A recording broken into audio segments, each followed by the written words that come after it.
This is partners in the process, 'cause we're built better together. Thank you so much for coming on the podcast. I really appreciate it. We're going to add a different aspect today of some of the stuff that we talk about that I think a lot of people don't focus enough on. I think I mentioned to you, I got like 7 pillars of business that I tell people they need to focus on, and finance is one of the biggest pillars because obviously everything crumbles if that's off. So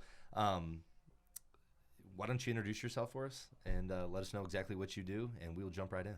Yes, I am Cailyn Meyer with My Business Bookkeeping and Meyer Money Moves, focusing on financial freedom, helping the physically fit achieve financial freedom. And the reason why I say physically fit is because they're very disciplined. They understand the structure. They understand the decisions they make today affect their future and all that fun stuff. So those clients I just seem to see the fast track on. So that's kind of my niche, you can say. It's not an industry, but it is a type of person, I guess you can say, that I just really mesh well with. And we like to health and work out in our family as well. It's important to us. So I just get along with them great. And like I said, I kind of understand everything, and they're very disciplined. And that is honestly, probably the number one attribute it takes to be financially successful, and honestly really successful at any level. So yeah, and coaching in general and in life, we've talked about that.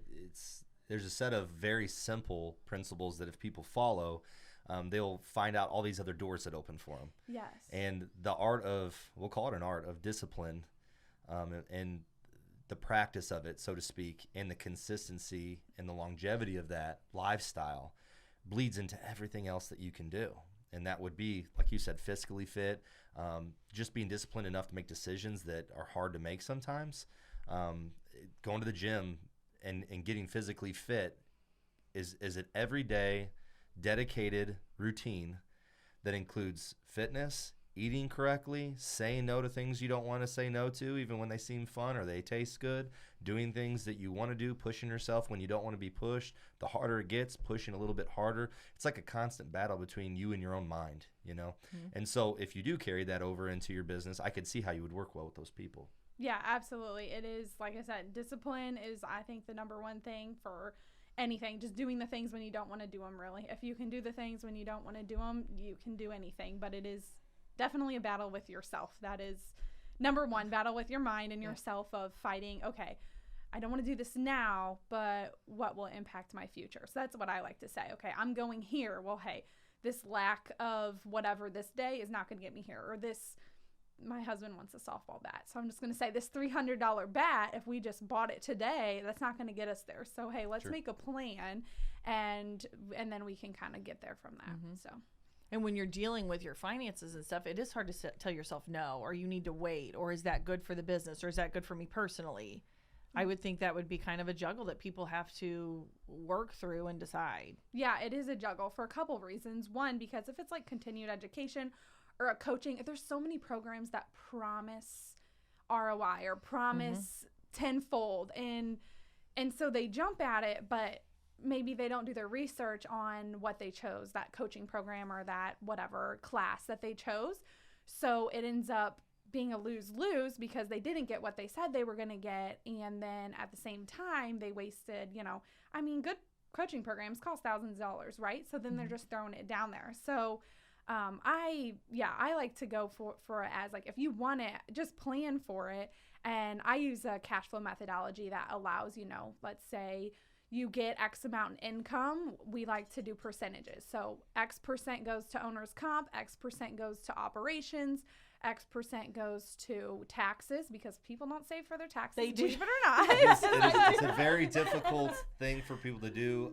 We had done some business in 1099 type stuff. Yes. And it is a very hard concept. So hard so that I actually had to help them open checking accounts and do the math and have allocations of their checks go into a different account so that they would be able to pay those taxes when they came due, because they just did not understand what it was like to have to hold their own money and pay it. Right, yeah, and it's so weird because if you're W-2, they do it for you. So Yes. people don't even realize that. I feel like people don't even realize that their take-home pay is not, what they actually. You talk about real revenue. Right, versus, yes, I do. I talk about real revenue, and real revenue in a business world is your sales minus your subcontractors and materials, because you're not getting that sales without that. Right. So you can't run a company, a $2 million company, unless you're $2 million in real revenue, because you never had that $2 million to begin with, or you wouldn't have that $2 million if it wasn't for the subcontractors or materials.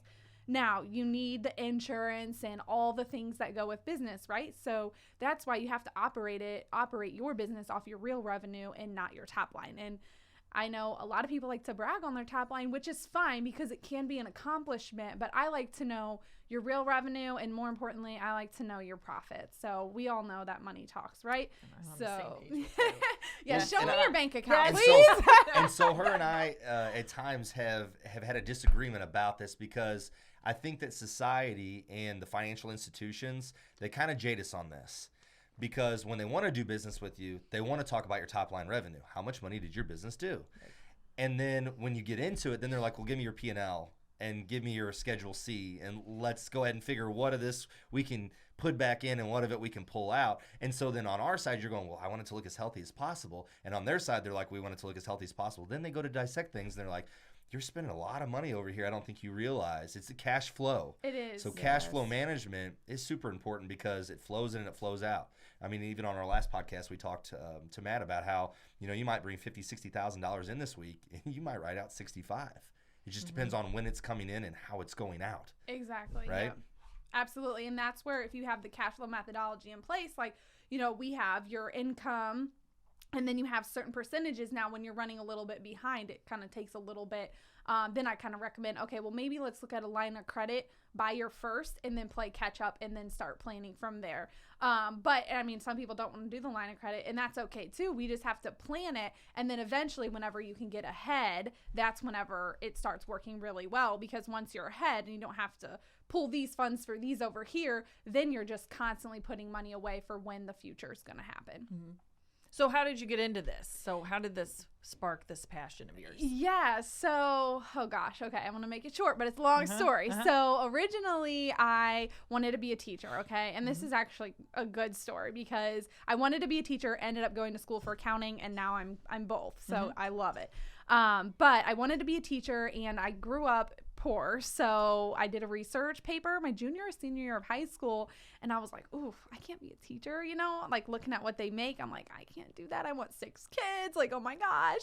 And so I literally Googled how to make most amount of money, least amount of schooling, because I'm not huge on school, but I'll do it if it needs to be. Sure. So that's what I Googled, and accounting was the first thing that popped up. And I was like, oh, I've always loved math. Math is always my favorite subject. I'm going to do it. So that's literally what I did.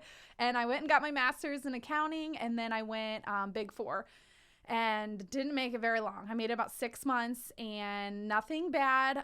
Not saying anything about this, but like, there was a lot of women in their 30s with no kids. And I was like, I want a lot of kids by now. And like, all they did was work.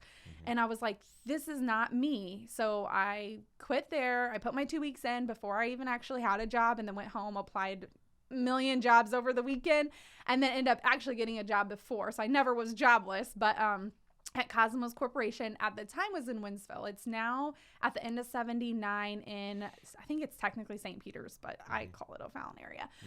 But so and then I served about 5 years there, 4.5 years there. And through there, it was a small business. And so, you're doing a lot of accounting. Whenever you're doing small business, you're kind of doing a little bit of everything. And so after that, like I said, I had my kid, and I decided I was not going to go back to work. I went back to work one day, and I was like, this is not for me. And so I just wanted the flexibility, really. And I laugh, because you guys know flexibility, small business, especially the first couple of years, it's not really idea. there. It's a great idea. It sounds good. People say I got in business for myself because I wanted to make my own schedule. And I said, the funny part is that schedule will make itself, and it's a lot busier than when somebody else makes it for you. Yep. So when you're working for somebody else, that schedule's a lot easier than your own. That's right. For a certain period of time, yes. I hope. Yeah. That is correct. That's the goal. In the beginning, as they say. Yes. It's always that way. And the beginning can be many, many years. Most of the guys I talk to, that's a 10, 15, 20-year story before they finally come back around where they're talking to us about how they started and where they got it easy now. Right. But they didn't have it easy forever. They Right. but the difference is they stuck it out, and everybody else gave up. And so it's not a game of, it's a game of averages, of outlasting the competition is all it is. Absolutely. So, yeah. And that's discipline and consistency, right? Correct. If you can do the hard things, you're going to be around because people are going to quit. Right.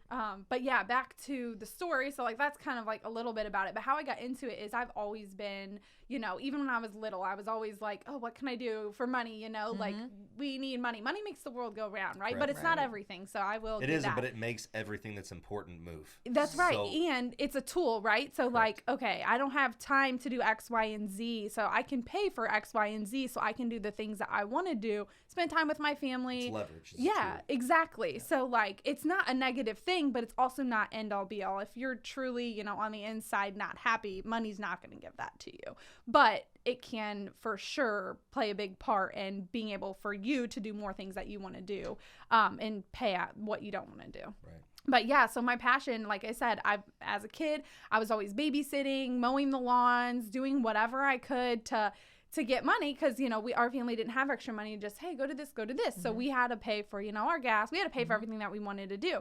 So from a very young age, I was doing that. But then like all my friends had more money than me. And I'm like, there's got to be a better way, you know? And like, I'm not like taking blame on my family or anything. My dad was a single dad, raised 3 kids, and then got married, then had 3 more. So he's a guy, my mom wasn't in the picture. So like, there's a lot going on there, not to his fault. But so that's just kind of what sparked. I'm like, there's got to be a better way. And so one day it clicked. It's not really about how much you make. It's about how you manage your money. And so that's kind of what sparked it. And then, you know, you just get in rabbit holes. I love to learn. So I was always learning. And then financial freedom, I came across that phrase and I'm like, that is what everybody wants. Right. Yeah. And so when I was younger, I put a lot of limits and conditions on myself of, oh, I grew up like this, so I can't do this, right? Well, I'd say within the last actually few years, I've dug into the mindset portion of it. And I'm like, this is ridiculous. Like, you can literally do anything you want to do. So now I'm out there just trying to get the message out of like, your financial freedom also is going to look different than mine, right? Sure. Like, Definition's different. right. Like my dad's was most definitely pay all his bills and have a little bit of fun, right? And mine is to do whatever I want, whenever I want, for however long I want. Without having to look at my bank account. That's right. So that's a little bit more aggressive than most people. And that's fine. That's just me. I'm aggressive anyway. So, That's fine. right. I'm an entrepreneur. I feel like most of us are a little aggressive.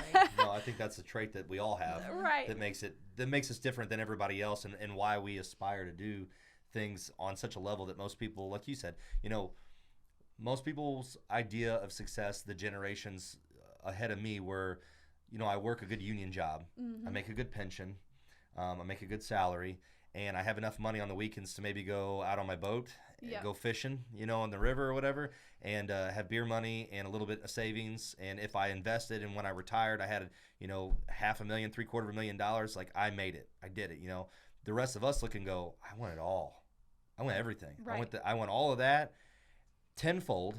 I want a legacy left behind for my kids. I want everybody to know who I was. You want everybody to know in your sector that you're here for business and that you know how to help them get to where they want to go. And the mindset portion of that's so important, because that's where it all starts. Absolutely. You know, some people would argue with me on that, but I truly believe that none of this takes place. Your physical fitness, your fiscal fitness, your business, starting at nothing until your mind gets in the place where it's ready to take that on. Right. It is all mindset. Yeah, and I will say you can get so far without the mindset, right? I've been managing money. I did okay, but whenever that clicked for me, like, why do you think you can't make X amount just because you're from a small town and a poor town and whatever? It's just like, what is wrong with me? And then I'm sure you guys probably listened to a bunch of people that came from nothing. So like, you absolutely can. And whatever your definition of financial freedom is, you can get there. You just have to, you know, create that path. But yes, I say mindset, intentionality second. So get your mind right. Just remove those limits and conditions of,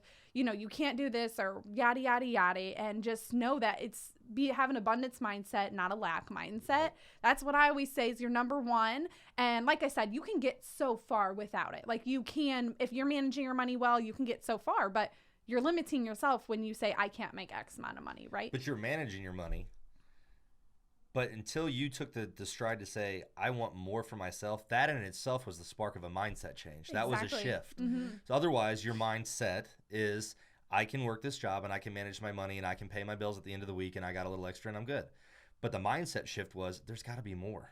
there's more out here than this. I grew up with nothing. There's more. That's a mindset. So there's different levels of mindset shifts. Right. This next one we're talking about, the next level I want it all mindset, that's a master level mindset. Yes. Okay, that's you know, you have a little bit of scarcity, and then you create a limitless mindset that then opens all these other doors to possibilities that you didn't think before with your limited mindset that were possible. Absolutely, because what you say and what you believe comes true. Right. Because what you focus on the most, right? That's what happens. So if you're focusing on that lack, on that scarcity, or I can only make X amount, well, the world's just going to prove you right. So if you're, you know, no, I want this, I mean, that's really all it takes. But yeah, the mindset change was a huge game changer for me and opened my eyes so much.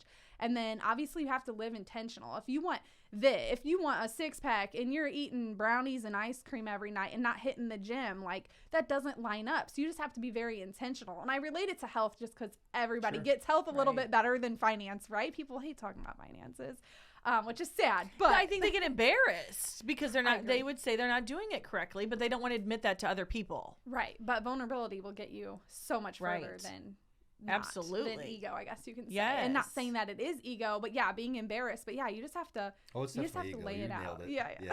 It is because they don't want to. It's not even vulnerable to them as much as it is that they don't want to be exposed as a fraud or exposed as something that they're not, or they're living a lifestyle over here. We see it all the time on social media where they look a certain way, but in reality, they don't practice what they preach. Right. They're showing you these things hoping that they go viral or something, but they don't really live that lifestyle. And like I said before, a lot of them are really damaged on the inside. They're not happy people. Right. They're just putting on a facade so everybody thinks that everything's Well, great. and you also want people to think that your business is going perfectly and you've got all kinds of money in the bank, where in fact, if you're not careful, you're your own demise because you're not taking it seriously as far as the finances go. And talking about those struggles is important. I think it's great. I mean, Absolutely. even in our journey, I would never tell anybody that it was always kittens and rainbows. I've went back to zero multiple times. But I've always found when if I do that calculated risk, I do it because I'm betting on myself. I put my back against the wall. And it's probably not fiscally responsible at times to do some of the things that we did. But if it didn't work out, I learned a really painful lesson that I didn't forget the next time. And then I didn't make that same. I wish I didn't always learn my lessons that way, but I'm a glutton for punishment sometimes. So I learned lessons the hard way. She's always been more like you. And I love that aspect of it. I absolutely do. More calculated. I like to know how much is being spent, how much is being saved, what percent this, what percent that. Like, I love that kind of stuff. Absolutely. she's a numbers person. Yes. So after you figured all that, you're like, you know, there's got to be more out here. What sparked, like, I'm going to start this financial freedom? I'm going to start this. What did you do? Yeah, so originally, like I said, I went back to work, and my daughter, I was like, oh my God, after I had my daughter, I was like, this is not for me. And obviously, I'm on my path to my financial journey. I'm going to help other individuals. Well, through helping individuals, I actually found a lot of business coming to me looking for bookkeeping, which is how my bookkeeping business got started. And I also started that, and I was like, oh, people want to learn about their financials, and I was so wrong. They just wanted me to actually do the books. So I'm like, okay, stop. I'm like, no, this is not happening. So then I had to restructure, which was fun. And so now I need to change the name of the business, but that's like the least of my worries, right? So I started as a bookkeeping business, but then I've now changed into that fractional CFO role, or honestly, financial freedom coach, like whatever you want to call it. But really, like, if you own a business, it starts in your business, because as you guys know, your business finances trickle down to your personal finances, especially when it's your number one source of income, right?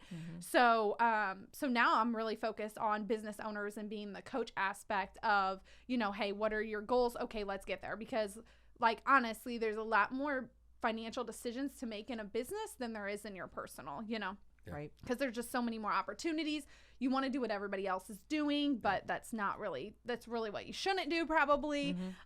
So like, that's really what got me into it. Like I said, I was like, I'm on my own path and I know where I'm going to make it. So why not help other people do what I wish everybody would do, you know? And I really think it is just a lack of knowledge. I really do. And like you guys said, embarrassment, but, or like, hey, I'm over here living this social media life, but truly, you know, I'm a mess.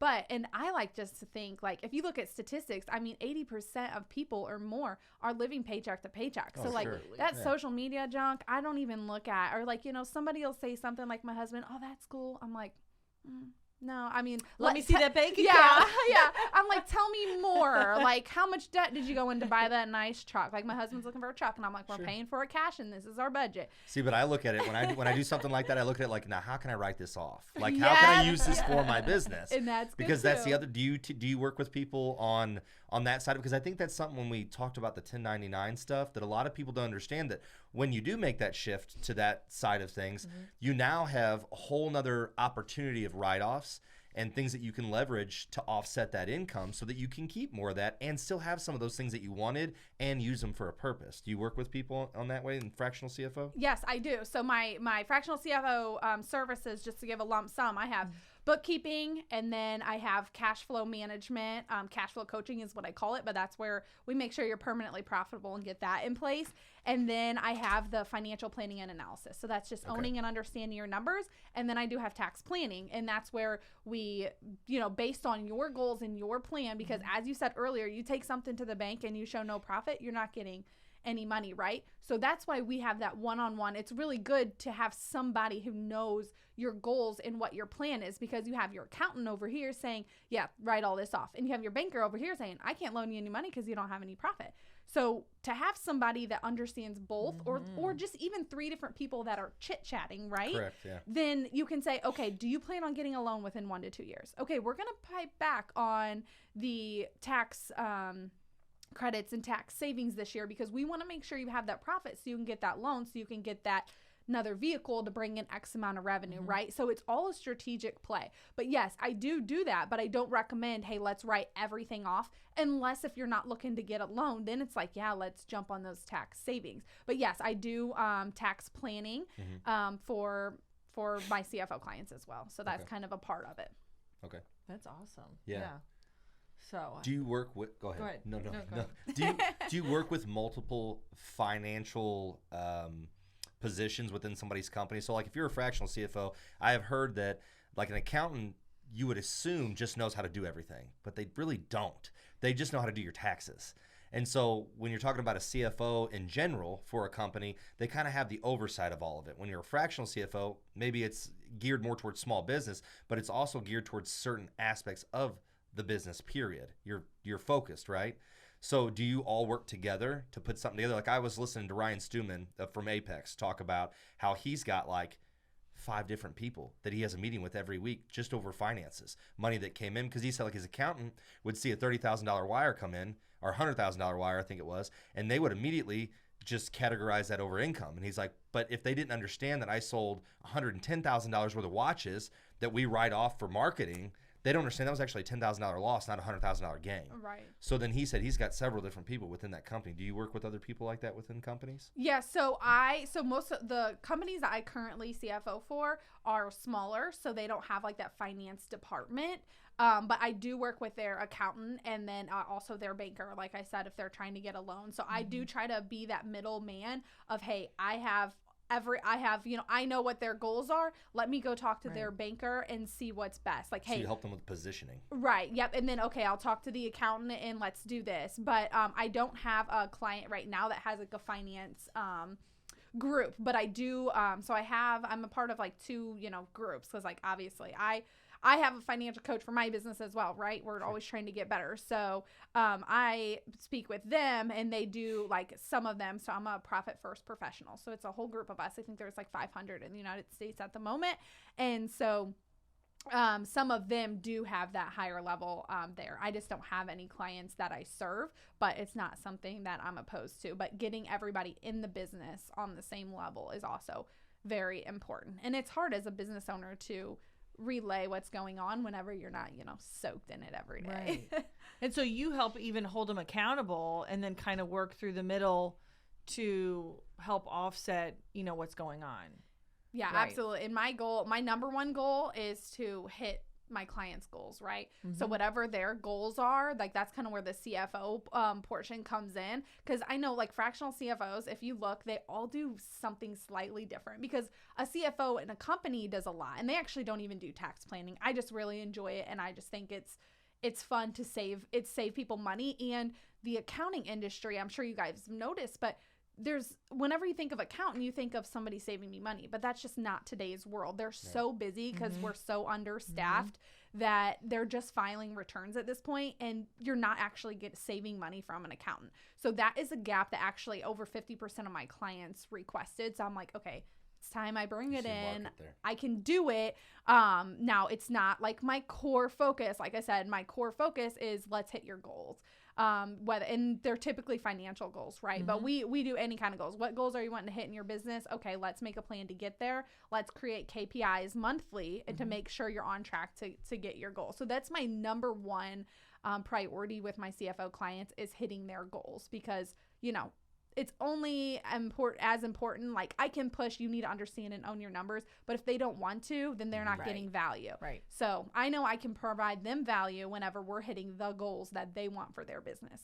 So I try to sprinkle in everything else in, save them some money while we're at it, right? And then cash flow management system, that is actually a must. You have to have that in place, because I'm just a firm believer of, you have to run a profitable business to stay in business, right? So we have to get that system not one of my clients who come to me have a cash flow system in place. But like you said, it's wonderful, because it's something it's underutilized and misunderstood. Absolutely. People don't understand how important that is. They think, I'm going to go make some money, and I see money coming in, I see the numbers in the account, and I have money. Right. And then, this is going to cost me this, and this is going to cost me that. I'm going to bring some more money in. But do you really understand how that money coming in and that money going out plays together for what's left over in 3 to 6 months worth of emergency funds? And, this machine that broke down that you now have to repair. In my business, we started, our first company is a trucking company. If a truck goes down, that's a $40,000 motor. If that motor goes out, are you planning for a $40,000 hit? And how long is it going to take you to recoup that? If you really look at your revenue off that truck, once you dump 40 grand into it, how long does it take you to not keep paying for itself, but also recoup that $40,000 you just put into it? And then with that being said, how much is the whole darn truck worth in the first place? Exactly. You have to think about all that. Yeah, and that's why that profit account is great, because if you have that profit account, you're putting X amount of % of profit. It serves your 3 to 6 month emergency fund. But once you have that funded, then you can open up an equipment repair or equipment fund, and then you're talking about buying stuff in cash, and you're getting rid of the debt as long as you don't need to work on your credit. So and that's why everything is so tailored and so specific, because it just depends on you and your business. But I'm a debt-free kind of person. I was going to ask you, are you bigger on a debt-free or leveraging debt kind of a person? Which person are you? I'm a debt-free person, other than like when it comes to real estate. So my husband opened up, me and my husband, but he does the work out of the finance, right? So we partnered with a friend of his, and they're kind of doing the real estate investing. So yeah, we are funding that right now. I would love to get to a point where, I'm not leveraging debt, and it is just all, because cash is king, right? And I have some real estate clients, and sometimes they're paying, especially startups, 50% on your loans and stuff. And you have to do that to get started. I totally understand. But are they doing that through loan sharks and stuff, though? Are they through private money lenders? Yeah. Which is the quickest way to get financed anymore. Right. It opened up, I think, before COVID, seemed to be really apparent that people were doing it. And anybody who was sitting on cash was like, they seen an opportunity to either make a lot of interest off people or get their real estate. A lot of them got it put back in their lap for next to nothing. So. Exactly. And what do? They just have cash. That's it. So if you have cash, the opportunities just flow into you because you have cash. And like I said, 80% of people are living paycheck to paycheck. Same with business owners too. They're in that same bucket. Yeah. So if you have cash, you have so many more opportunities to make more money. And then it just goes and goes and goes. And like, everybody hates on the rich get richer phrase, but it's true, because they're smart and they invest, number one, which is a whole nother topic, but you should totally invest 14%. I'm not a financial advisor, but you should really think about that. And then like investing and having cash, saving cash. I mean, cash is what makes the world go round. Right. Cash is king. Like, if you have cash, you can just do so much more. And whenever you don't have it, I mean, just think about like a 30-year mortgage, right? Like, you're paying more than 50% by the end of it on just loans. Or you can just, double your principal every month, and you can have that sucker paid off in less than 10 years. It's just things, I think, like I said, I think it's a lack of knowledge and discipline, because people are so, look what I got, I'm shiny, I'm fancy. And it's like, But on a mortgage, I No, want to you're buy it not. right now. I want to get Yes, it right it's now. a me, the me, instant me. gratification. Absolutely. Yes. Oh my Yeah. gosh, that is Yeah. such Oh, a. and I've been guilty of it. I'm not gonna sit Oh, here and me lie like too. I'm Oh, not. I have. absolutely. Yeah, no. But I understand even sometimes when I do it, it's not right to do. Right. But I usually have some sort of justification that is or not justified. I don't know, but It's you know, not, but it into is. my head, it's perfect. But no, I understand. I totally understand. And it's. I mean, we could talk so much about even the real estate side of things because talking about, getting money so that you can take that and put that into a tangible asset like real estate, something that always appreciates. So tell me this, what's your thought process on, say you buy a property for $50,000, you dump another 40 into it, you're in this property for 90, you hang on to it for 2 years and it's worth 250,000. Do you believe in refinancing that and pulling that money back out to put into another one? Or what's your philosophy on that kind of stuff from a financial standpoint? Yeah, so again, it depends on the specific person, but for me, I mean, yeah, it would really just depend on the situation, but more times than not, if I need the cash, that's obviously going to be the cheapest way to get it because you have equity built in it, right? So that's going to be the cheapest way to get it. So if I'm looking to buy a new property, then yes, I would more than likely do that. If I'm, renting it out, obviously then hopefully I have cash coming in to put that 90 or to pay off that 90 and then some. And so it really would kind of, depend. But if I was looking for more properties and I didn't have the cash, then that's going to be the cheapest way. Gotcha. And within a business, what would be, unless it is cash flow coaching, what would be the probably worst point of most businesses that you see that they are mismanaging within their finances? Like what's the one thing they need the most coaching on?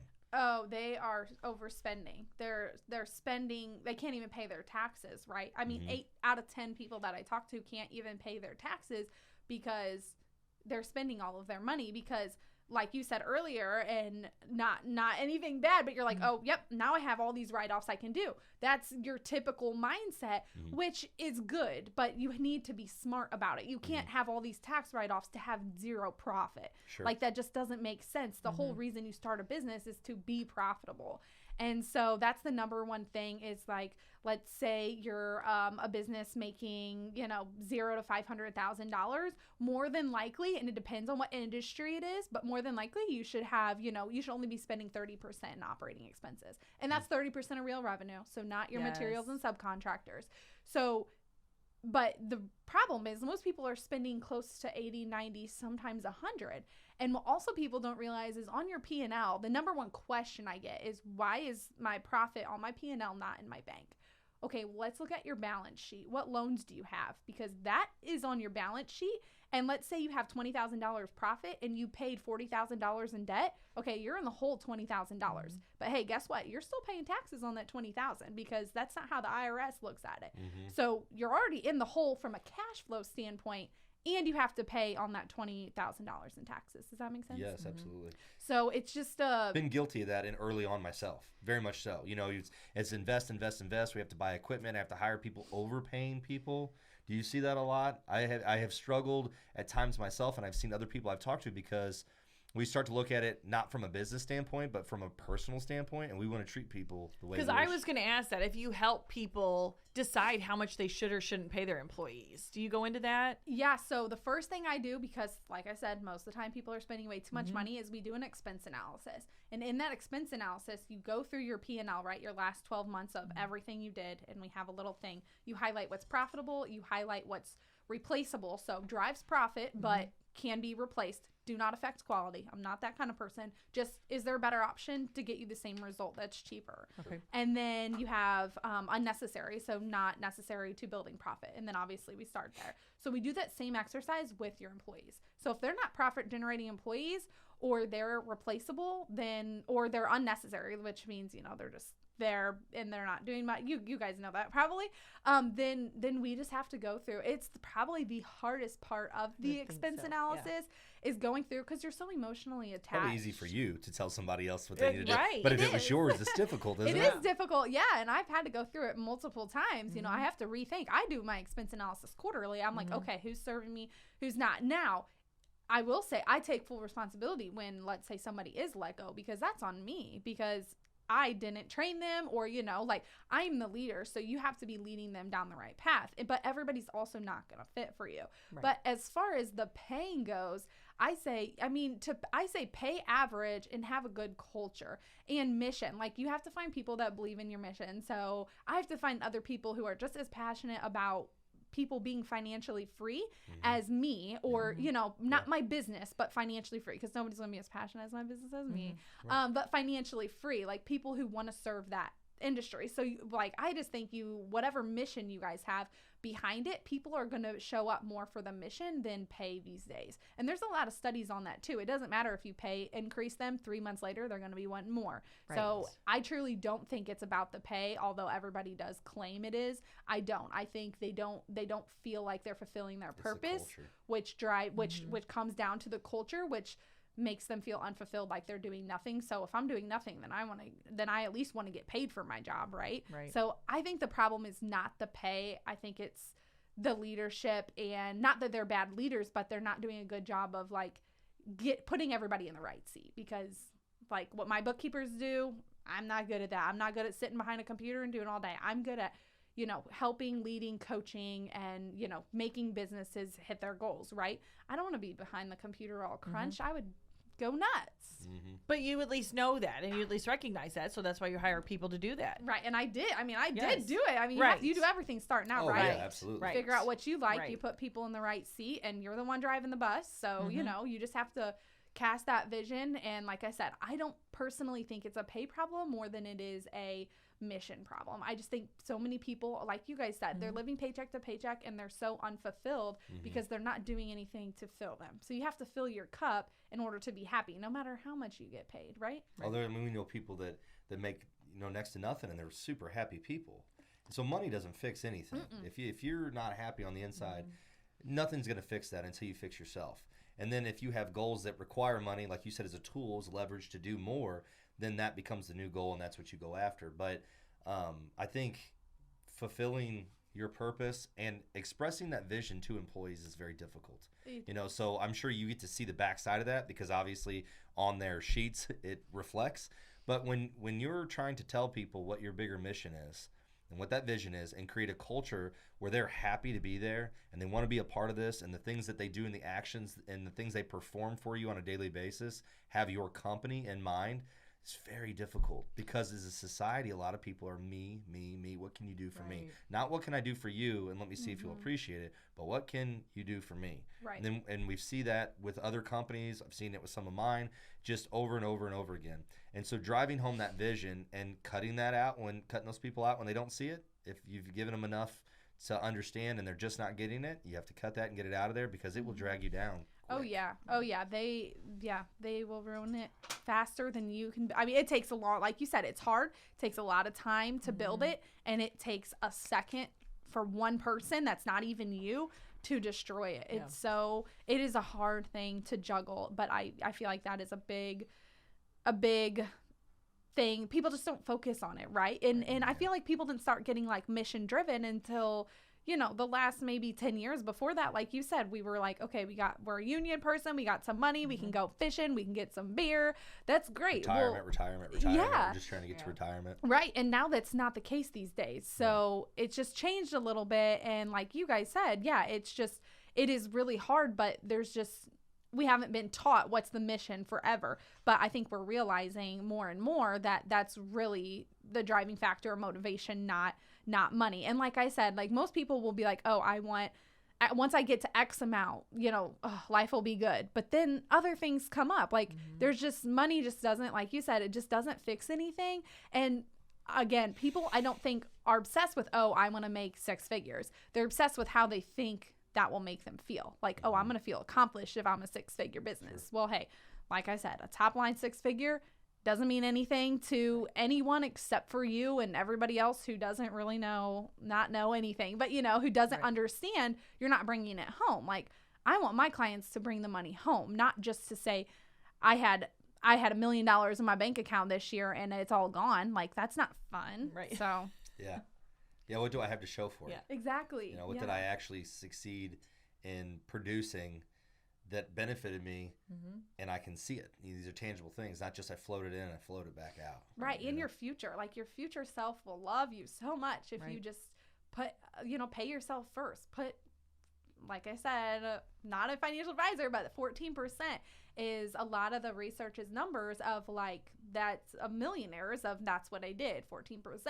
So that's just the number that I stick with and go by. But don't go 0 to 14 either. You have to go quarter by quarter. Okay, let's do 2%, and then up it to 4%, and then 6%, and then get there. Don't make it 0 to 100. And the other thing that I tell everybody is, whenever you get a raise or up your salary, if you're a business owner, take 50% of that and put that to make up to get to that 14% faster, and then spend the other 50. I would love to say do the 100, but nobody's going to do it, right? So I'm going to say 50-50. So you take that 50, and I do 75-25 personally. So I'm a little bit more aggressive, but my husband's the spender, I'm the saver. So we have to, make an agreement. We understand that. Yes.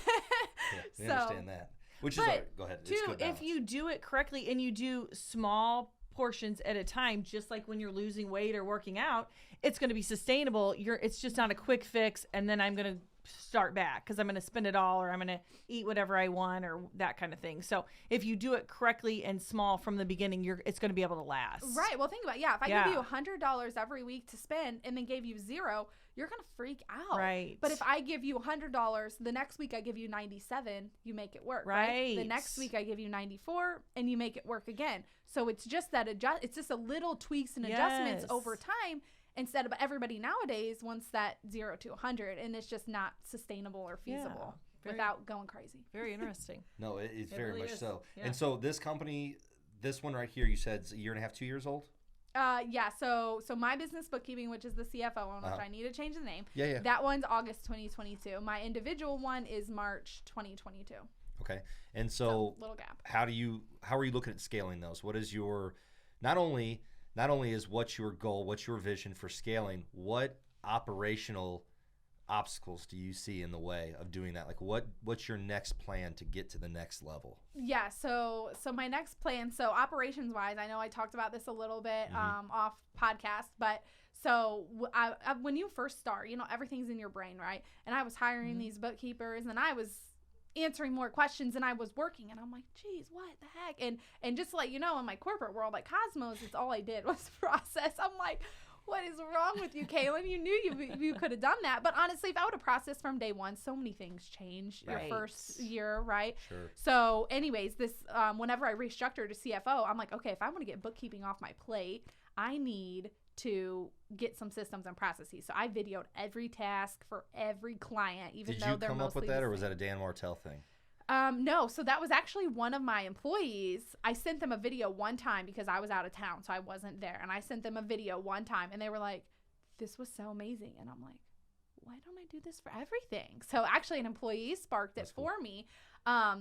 But and I know how important systems and processes are. But anyways, like I said, I literally did that in corporate. It was my job to do that with operations. I was basically in charge of making sure operations knew what numbers were saying, whatever. But so that was literally my job. I'm like, what the heck is wrong with me? So anyways, I started doing that, and that has helped tremendously. But now my next vision for the CFO is later this year, I plan to bring in a bookkeeping manager. So I'm going to get completely out of the day-to-day, and the bookkeeping manager will be in charge of making the new videos, onboarding clients, all of that fun stuff. And that way I can strictly focus on what I love to do even more, which is the CFO work. And then obviously once I get all of that under control, then I'll be on the hunt for more people that are very passionate about businesses and then financial freedom. Another thing that I'm doing is later this year, I'm coming out with a bookkeeping subscription and a cash flow subscription. So what those will be is I'll go live once a month to answer any questions. So it's kind of like group coaching in a way. But then they're also going to be a class on that. So you'll have your bookkeeping class for QuickBooks Online, and then you'll have your cash flow course as well. And then, like I said, if you have any, you can email me any, or I don't know how the contact's going to be, but there will be, I don't know if it'll be a message or an email, but you'll be able to contact me 24/7, send me an answer. I'll answer your question. And then as well as going live once a month. So that's just bringing in another stream of revenue, but reaching people that can't afford the one-on-one coaching, because I want to make it available to everybody, because everybody needs it, no matter if you make 6 figures or you're just starting out. I want to make it affordable for everybody. And then same thing for Meyer Money Moves, which is the individual financial coaching, that I'm going to come out with a course of, like I said earlier, starts with mindset, intentionality, goes into your habits, and then goes into your money management. So that will be another kind of subscription model, and it'll be a class, and then you can go live once a month. And then I will probably do something like, meet with me one time just to like make your plan or make like, here's where you want to be, here's where you are. Okay, here's the gap. Here's the gap. Yeah. You have to do it. So I'm not currently working with one-on-one individuals at the moment. I've been thinking about bringing it back because it is important in there. If you want help, I want to be able to help you. But like I said, the CFO stuff is kind of maxing me out right now. So I'm trying to get rid of stuff to focus on more. And then obviously I'll be on the hunt for more more people who are passionate, not me, people who are passionate about bringing financial freedom to the world. We always follow an 80% rule. If I can find somebody who does it 80% as well as me, then that's good. Yep. Because if I get 3 or 4 of those, I can't give 100% of my attention to 4 different things. So 80% of all of those, you know what I mean, is good. So right. And we also do always look at like couples in business and stuff like that. So how is your husband at supporting you or helping you or in the financial aspect of it? Yes. Oh, wait. Sorry. From the financial aspect? Financial aspect or just helping you grow and work on yourself and your businesses? Yes. So sorry, go ahead. I'm just saying because I know you guys do the real estate together, but on this side of things, it seems like you pretty much are the leader of that. But how does he work in a supportive role for you? Because a lot of times when we speak to people, we're speaking to a guy and his wife is a supportive role. So I want to see how it works the other way. Yeah. So this is funny. So right now, so basically, I did everything you would think a wife would do before I opened my businesses, doing all the dishes, all the laundry, all the cleaning. Our house isn't as clean as it used to be, but you can only do so much, right? Yeah. But he has picked up a lot of that slack. So he probably does 80 to 90% of the laundry and dishes, maybe even more. If he hears me, he might say more, but whatever. We'll argue about that later. But yeah, 80 to 90% of laundry, dishes. It's busy season, so I've been working a lot of nights. It's 3 months a year, which I also hate busy season. So that's another reason I want to get out of bookkeeping and more into coaching, busy season. But yeah, so he has just been really supportive as far as that. And I've been out of town for conferences. Obviously, continuing education is huge, but I work a lot of nights. I've been working, I'll say 7 days a week for ever since I opened, just because it's just hard to do it all. You got to do the marketing. You got to do the catching up, like I catch up on the weekends. And as far as the bookkeeping goes, I don't have that bookkeeping manager to literally do everything I'm doing yet, but I want to be slow, right? You have to find the right person. I don't want to be in a mess. Yeah. So I'm trying to be really smart about it. But yeah, I'd say from a business aspect, we go over goals and vision for our future, and then what does that look like for the business. So like my end goal of my business is to be a mom more than I work. So I want 5 kids. I have 1. So I would love to be a mom. I will be a mom one day, 4 days a week, while I'm working 3 days a week until all the kiddos are in school. Then I'll probably go back. It's not like me to sit around and do nothing.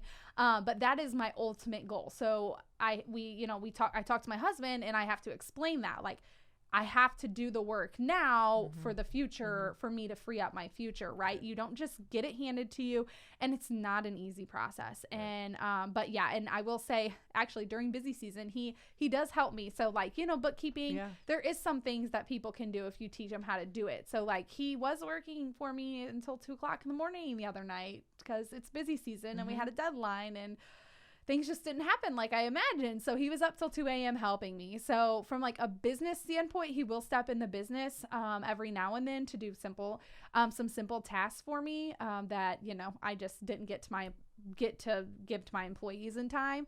And like I said, he has picked up a lot of the housework that most men would probably not do. Yeah. Well, because it is a hard balance. I mean, we come to work, you do all this stuff, and then I go home and I'm doing the dishes and I'm working on science projects and we're doing homework. And it is a lot. And especially, as a woman, we do have a lot of responsibilities on our shoulders that, have to get taken care of. So at least if he's helping in that aspect, even, that's sometimes more than I got going. For us, it's always just been the communication of that as well, instead of an expectation. Yes. And so, we're really big proponents of talking things out. And if there's an issue, if you're having an issue, if I'm having an issue, it's easier for me to blow up on you than it is for me to sit you down and say, we're going to have an adult conversation. no joke, legitimate conversation. We're going to work this out. I'm going to let you know how I feel about it. I want to know how you feel about it. And then we're going to find a compromise how I can help you or you can help me. And it seems like through the years of doing that, it's made us stronger as a couple in business and just in our personal life, which obviously they bleed together. So I think communication's key to that. You know, it's really hard to go on your mission, just driven so hard in the direction that you're going, and him behind going like, let me just pick the dishes. Okay, bye. You know what I mean? Just, I got it. Oh, you know? Oh yeah. There's times, I mean, we have conversations because he's like, you work too much. I can't keep doing this for much longer. And I'm like, okay, but then this is where we go back to the delayed gratification. I'm like, if you want our future here, I have to do this now. And like, because before I opened a business, I said it's going to suck for a few years. It's not a 9 to 5. I don't get to go to work, come home, and have my evening. You're working all the time, 7 days a week, especially like you said, at busy season. So I mean, it's part of it. It's very hard. It's hard for your partner to see too if they're not running their own business like you are. Yes, and he does the real estate, but he has a full-time job, and his buddy has a full-time job. They would like to do real estate full-time, but they're just not there yet. And with me going out on my own, I'm like, okay, we both can't be going out on our own at the same time. I'm like, let's do this and do this. So end goal is that we're all, you know, and we have talked about running a business together. I'm like, I don't know what it is. He's like, we neither of us know what it is, but we do want to do something together as well. But as far as like the finance and stuff, he honestly doesn't really care. Oh, if she was into it, I'd be like, the numbers don't get me going. It's difficult. And it's most of the time, like you said, it's a hard conversation for people to have because they know, everybody knows what they're doing wrong. I'm sure the majority, if not all of your clients understand before you look at their books, they already know what you're going to find that they knew about that they just haven't done. Yeah. But they hired you just to tell them, to hold them accountable, to help them fix it because they needed that. But I would have to say, if you had that from the beginning, like if I would have had you from day one when we started the trucking company, look how, could have went leaps and bounds, really. So that's why coaching's so important in every one of these aspects. I don't care if they look at big coaches, just overall coaches that kind of hit all these little topics, but they don't understand how some of these pillars are important to have a coach in that specific pillar.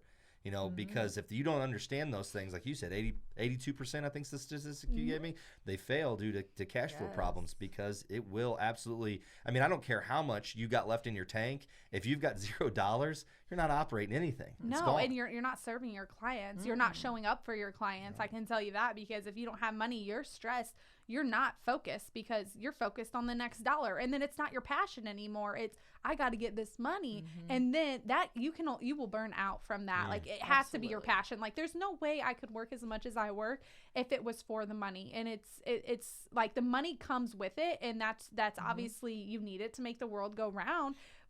And I need money obviously to make my business go. But at the same time, if I wasn't passionate about getting the message out about financial freedom, that anybody can achieve it no matter where you come from, there's no way I would still be in business. I would have given up because there's days I want to give up still today. I'm like, it's been almost 2 years. How much longer can I do this? But it's not about me. It's about the purpose. Like I said earlier, there's a bigger mission and a bigger purpose. And I know that there's millions of people out there that I need to serve. So I wake up and I do it for them. And I also do it for my family. Right. Sure. And I always joke with my husband. I'm like, you're going to love me in 5 to 10 years, you know, and maybe you'll want to join on this finance, you know, cause he like, we have our little meetings every month or whatever, maybe not every month cause life, but you know, we have our meetings and we go over our vision and what we need to do to get there and adjust our budget. I'm a budgeter. I don't think you have to budget, just a cash flow management system, which doesn't mean budgeting.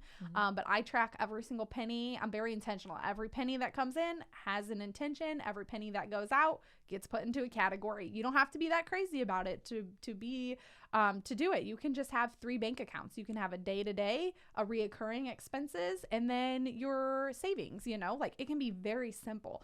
It doesn't have to be complex. And that's what I think everybody hates. Everybody hates the word budget, and you don't have to budget. You can just, you know, have multiple bank accounts, open up your day-to-day. Instead of having one bank account with all your money in it, you open it up, see $10,000. Sweet, we're going on vacation. Forget your car insurance you only pay once a year, your homeowner's insurance because it's not on your mortgage for whatever reason, or, you know, your personal property taxes, your car payment, you forget that you have to pay all this stuff. So if you just had two separate bank accounts that separated, okay, here are my recurring expenses. I need X amount per month in that bank account, this amount in day to day. And then I encourage a savings or a giving. I encourage a giving for sure. A giving and a savings, you know, if you just have separate bank accounts, you log in, you look at your day to day and you say, okay, I'm working with X amount of dollars, instead of here's all my money. I'm forgetting about all the bills I have to pay. So. Yeah. Very good. Yeah. And I've got one last side note that I'd like to mention, because I can understand from a husband's standpoint, living with somebody who's this in depth in numbers, especially if somebody's got a mindset like mine, is can be frustrating. So do you believe at all in this journey?